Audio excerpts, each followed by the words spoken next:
अल्हम्दुलिल्लाह नहमदुहु व नस्तईनुहु व नस्तगफिरुहु व नुमिनु बिहि व नतवक्कलु अलैहि व नऊज़ु बिल्लाहि मिन शुरूरि अनफुसिना व मिन सय्यिआति अअमालिना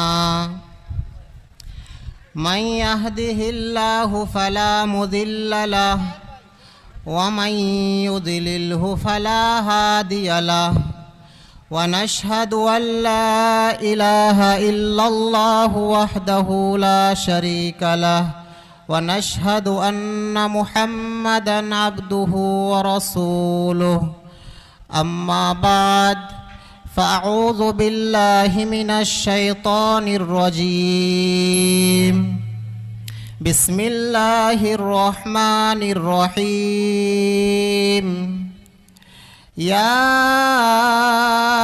अय्युहल्लज़ीना आमनु दुख़ुलू फ़िस्सिल्मि काफ़्फ़ा वला तत्तबिउ खुतुवातिश शैतान इन्नहु लकुम अदुव्वुम मुबीन।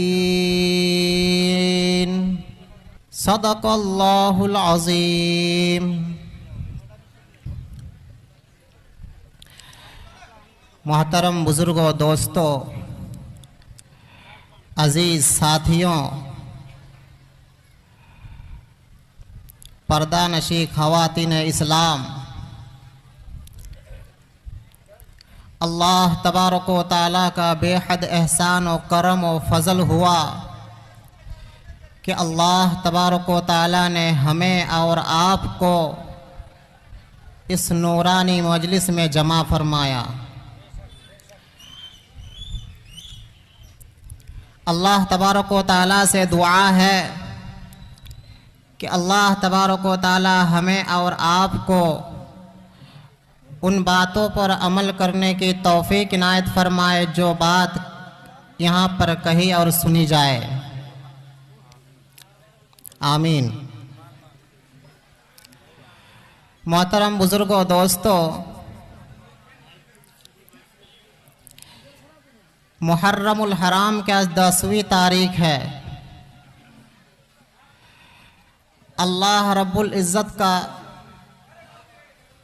बहुत बहुत शुक्र अदा करता हूँ कि अल्लाह तबारक व तआला ने तमाम रसूमात व खुराफात व बिदअत से हमें महफूज करके इस नूरानी मजलिस में बैठने की तौफीक इनायत फरमाई। अल्लाह तबारक व तआला हमारे बैठने को कबूल फरमाए। आमीन। अल्लाह तबारक व तआला हमारे सुनने को कबूल फरमाए। मुअज़्ज़ज़ सामीन किराम, आप लोगों के सामने शुरू में मैंने कुरान करीम की एक छोटी सी आयत की तिलावत की है। अल्लाह रब्बुल इज़्ज़त फरमाते हैं, या अय्युहल्लज़ीना आमनु दुख़ुलू फ़िस्सिल्मि काफ़्फ़ा वला तत्तबिउ खुतुवातिश शैतान इन्नहु लकुम अदुव्वुम मुबीन। अल्लाह तबारक व तआला 3 बातों का हमें वादा कराते हैं। एक बात ये है कि ऐ ईमान वालों, मुकम्मल मुसलमान बन जाओ। पहली बात है, ऐ ईमान वालों, मुकम्मल मुसलमान बन जाओ। वला तत्तबिउ खुतुवातिश शैतान, शैतान की इत्तिबा ना करो। तीसरी बात यह है कि क्यों? इसलिए कि शैतान तुम्हारा खुल्लम खुल्ला दुश्मन है। तो अगर गौर से देखा जाए तो इस तीनों बातों की आपस में एक जोड़ है और रब्त है। इस तरीके से कि देखिए, शैतान दुश्मन है मोमिनों के, तो इसीलिए मोमिन को अल्लाह तबारक व तआला खबरदार कर रहे हैं कि ऐ मोमिनों, ऐ ईमान वालों, शैतान की इत्तिबा ना करो, क्योंकि शैतान खुल्लम खुल्ला दुश्मन है।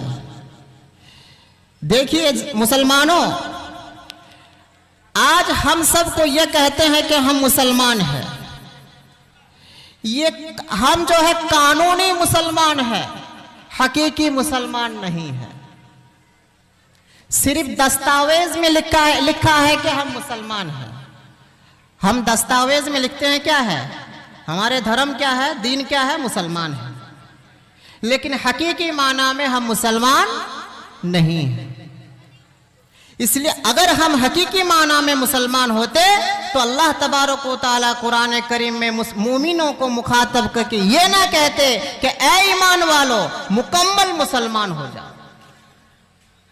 तो इससे मालूम क्या हुआ कि हम मुकम्मल मुसलमान अभी तक नहीं बन पाए। अगर गौर से देखा जाए कि इस आयत की शान नुज़ूल क्या है, किस वक्त ये आयत नाजिल हुई है। अल्लाह के रसूल सल्लल्लाहु अलैहि वसल्लम के हाथ में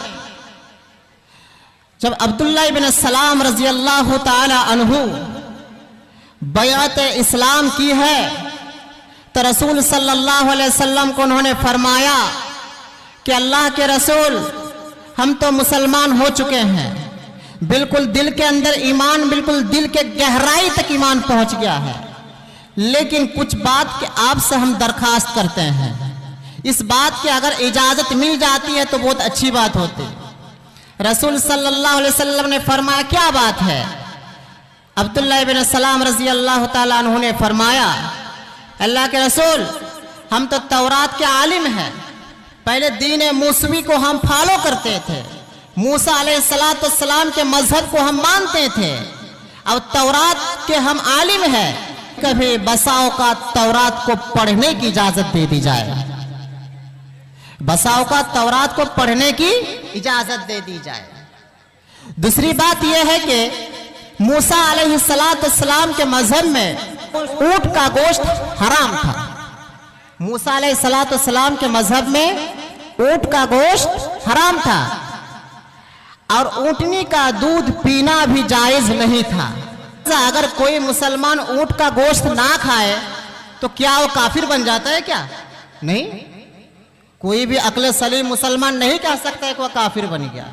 कोई मुसलमान अगर ये कहते कि हम बैल का गोश्त हम नहीं खाएंगे भाई, ऐसे कोई काफिर का हुक्म लगाएगा क्या? कोई मुसलमान कहे कि हम बकरी का गोश्त नहीं खाएंगे, क्या कोई बोलेगा कि काफिर है या गैर मुस्लिम है? नहीं। अब्दुल्लाह इब्न सलाम रजी अल्लाह ताला अन्हु ने इस बात की इजाजत ले रहे थे कि हम तो ऊँटनी के गोश्त को हलाल मान रहे हैं, लेकिन पहले मूसा अलैहिस्सलाम के मजहब को फॉलो करते थे, अब इस बिना पर हमको ऊँटनी का गोश्त ना खाने की इजाजत दी जाए, हमको खाने का दिल नहीं है। तीसरी बात यह है कि ऊँटनी का दूध ना पीने की भी हमको इजाजत दे दी जाए। तो अल्लाह के रसूल सल्लल्लाहु अलैहि वसल्लम मजलिस में बैठे थे, जिब्रील अलैहिस्सलाम वही लेकर नाजिल हुए ये आयत या अय्युहल्लज़ीना आमनु दुखुलू फिस्सिल्मि काफ़ा, ऐ मोमिनो मुकम्मल मुसलमान बन जाओ। दिल के अंदर ये ना रहे हम मुसलमान बन रहे हैं, लेकिन पहले जिस धर्म को हम मानते थे थोड़ी बहुत उसकी भी मानने की इजाजत दे दी जाए, इसकी इजाजत नहीं है। मुसलमान होना है तो मुकम्मल मुसलमान होना पड़ेगा। अब देखिए यहां पर दो बातें समझनी है। एक बात यह है कि क्या इस्लाम और ईमान एक चीज है? इस्लाम के बुनियादी चीज क्या है और ईमान की बुनियादी चीज क्या है? दिल से उन बातों का इकरार करना और उन बातों की तस्दीक करना जो मोहम्मद सल्लल्लाहु अलैहि वसल्लम अल्लाह तबारक व तआला की तरफ से लेकर आए हैं, और वो बात कतई दलील से साबित हो, उस बात का इकरार करना और दिल से तस्दीक करने का नाम ईमान है। और उन अहकामात को अपनी जिंदगी में लाना, अपने आज़ा के एतबार से उसको अमली जामा पहनाना, यह है मुसलमान। यानी इस्लाम का ताल्लुक जाहिरी चीज से है और ईमान का ताल्लुक बातिनी चीज से है। इस्लाम का ताल्लुक जाहिरी आमाल से है और ईमान का ताल्लुक एतकाद से है। तो सबसे अहम चीज है ईमान। अगर किसी के दिल के अंदर ईमान बाकी ना रहे तो वो शख्स अगर नमाज पढ़े तो उसकी नमाज कबूल नहीं होगी। वो शख्स अगर रोजा रखे तो उसका रोजा कबूल नहीं होगा। वो हज कर ले, ज़कात दे दे, लेकिन कोई भी इबादत उसकी कबूल नहीं होगी, क्योंकि ईमान से महरूम है। तो इसीलिए दूसरी हदीस में हुजूर पाक सल्लल्लाहु अलैहि वसल्लम ने फरमाया, बुनियल इस्लाम अला खम्सिन, इस्लाम के बुनियादी चीजें जो है वो 5 है। शहादती अल्लाह इलाहा इल्लल्लाह व अन्ना मुहम्मदन अब्दुहु व रसूलुहु, इस बात का इकरार करना, गवाही देना कि अल्लाह के अलावा कोई माबूद नहीं है और मोहम्मद सल्लल्लाहु अलैहि वसल्लम अल्लाह के रसूल है। ये 2 जुमला अगर कोई शख्स कह देगा तो उसको हम मुसलमान कहते हैं। तो इस्लाम में दाखिल होना बहुत आसान है, बस 2 हम मोमिन हो गए। लेकिन इसको बचा के रखना बहुत मुश्किल है, क्योंकि इस्लाम से निकलने के लिए बहुत सारे रास्ता मौजूद है हमारे सामने। इस्लाम से निकलने के लिए बहुत सारे रास्ता हमारे पास मौजूद है। 2 बात कह देंगे तो हम मुसलमान बन जाएंगे, अल्लाह के वहदानियत की गवाही दे देंगे और मोहम्मद सल्लल्लाहु अलैहि वसल्लम के आखिरी रसूल मान लेंगे, हम मुसलमान तो बन गए। लेकिन इसको बचा के रखना बहुत मुश्किल है, क्योंकि इसके निकलने का रास्ता बहुत है। किसी भी रास्ता से इंसान फिसल जाएगा तो इस्लाम से निकल जाएगा। तो पहले इस्लाम के पहली बुनियादी चीज क्या है? तो इस बात की गवाही देना अल्लाह के सिवा कोई माबूद नहीं है, मोहम्मद सल्लल्लाहु अलैहि वसल्लम अल्लाह के आखिरी रसूल, आखिरी पैगंबर है। दूसरी बात है कि नमाज कायम करना, तीसरी बात है कि ज़कात देना, चौथी बात है हज करना, पांचवी बात है रमजान का रोजा रखना। ये तो इस्लाम के 5 बुनियादी चीजें हैं। अगर टाइम मिले तो तफसीली कलाम इसमें भी करूंगा इंशाअल्लाह। पहले यह समझते हैं कि ईमान के साथ बुनियादी चीज क्या है।